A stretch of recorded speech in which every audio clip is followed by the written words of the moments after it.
How to unblock people on Facebook. Hey everybody, welcome back to our channel. In today's video, I will guide you on how you can unblock people on Facebook, so make sure to watch the video till the very end. So if you want to unblock people on Facebook, all you have to do is go ahead and then first of all, make sure to launch your Facebook application here. And once you launch your Facebook app, you're going to be able to set this type of interface, right?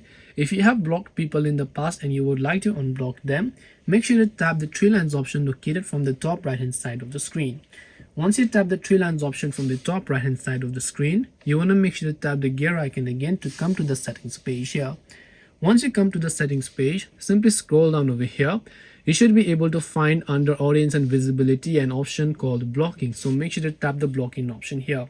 And once you tap on the blocking option over here, you should be able to find the option called unblock option here. Tap the unblock button and then you will be able to unblock people on Facebook. This way you can unblock people on Facebook. Hope this video was helpful. If you have any questions, feel free to leave them down. Thank you for watching and see you soon in the next video.